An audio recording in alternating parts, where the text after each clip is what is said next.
King of Prussia, Pennsylvania. If you've never been there, it's a weird little burg with a weird, not so little name. We have a big mall, a pretty crappy casino, and a national park that people misconstrue as a battlefield. No fighting ever actually occurred, just rampant starvation. About a 20-minute drive west of Philly, it's the sort of small town that has a quaint, shell appearance that disappears rapidly the moment you meet one of its shining citizens.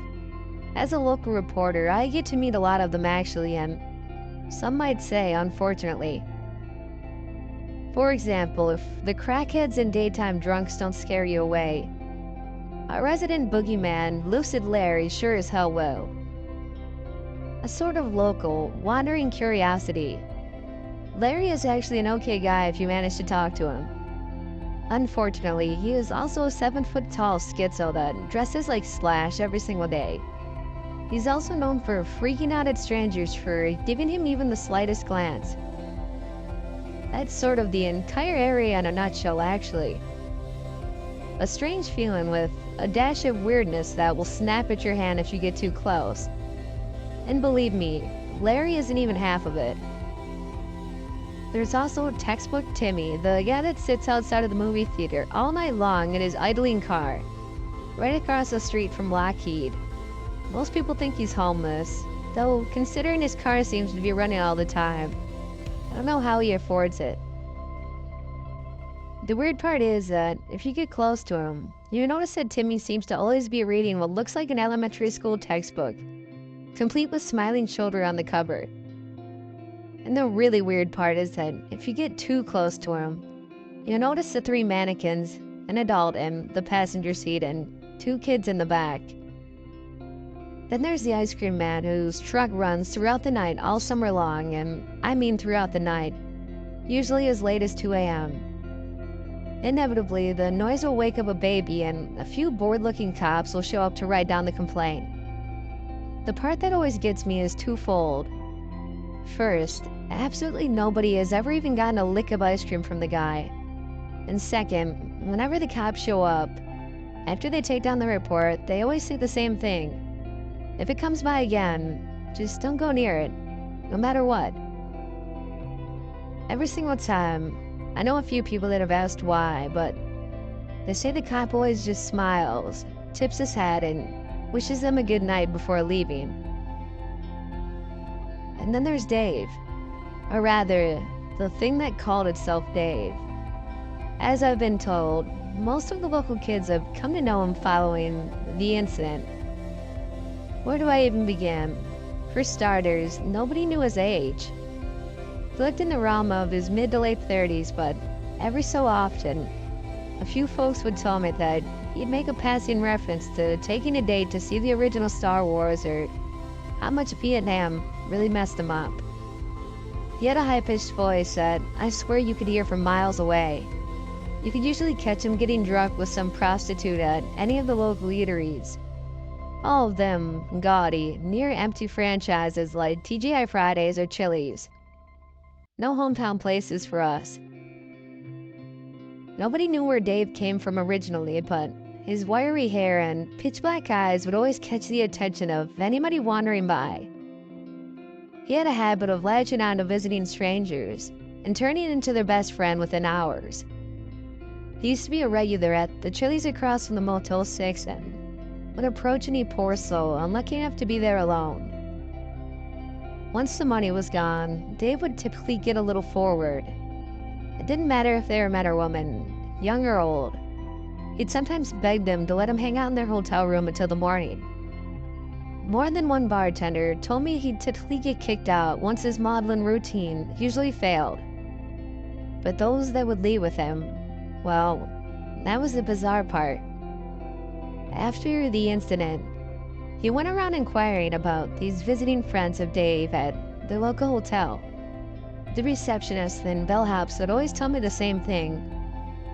Dave and a stranger would stumble into the lobby, usually quite drunk, and head for the stranger's room. But in the morning, only the stranger would leave, never to be seen again.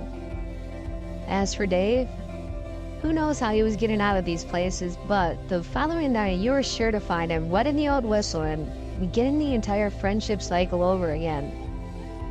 All sorts of local urban legends began to pop up about Dave. The simple ones were that he was just homeless.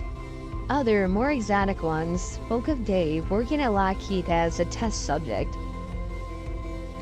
One frequent park camper told me that she saw him once deep in the Valley Forge woods in the middle of the night. She said he spoke to 5 figures that had the exact same silhouette as Dave himself. Like exactly the same? I asked. Like doppelgangers? Like clowns, she answered back solemnly. When I pressed her for more details, she only told me that she got so spooked.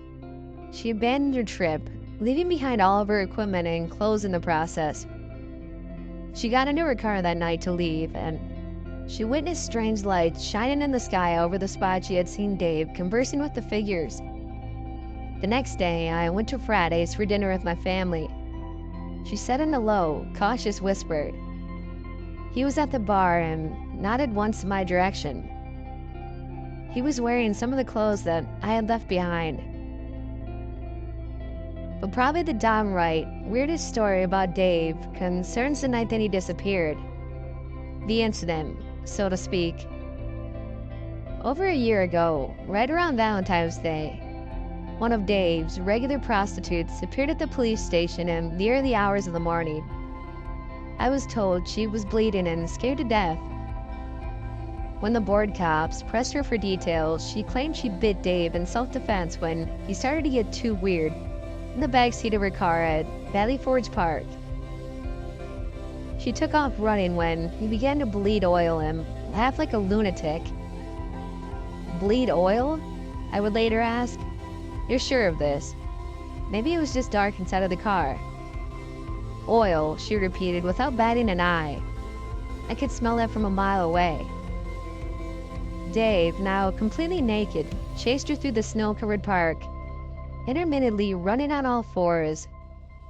I saw him do that at least twice, right beside me as he laughed. He followed her the entire way towards the police station, abruptly banking left on the empty street and disappearing into the cold night once she had made it into the building itself. The following morning, the authorities would track down the poor woman's car. There were no traces of oil, but the thing was completely trashed from bumper to bumper. Nobody has spoken to Dave since that night, nearly 18 months ago, but there have been sightings since then. Some of them just recently, actually. Teenagers trying to get lucky in the woods are saying there's a cackling beast that roams the park. A hunter told me that he saw him in broad daylight just this past fall, completely nude and barking like a dog while periodically laughing at a herd of deer. "What did you do?" I asked. "Well, I shot him," the hunter answered matter-of-factly. "I hit him too, right in the shoulder. I hated that guy." He finished without even a hint of a smile. Did you see anything like oil come out of the wound?"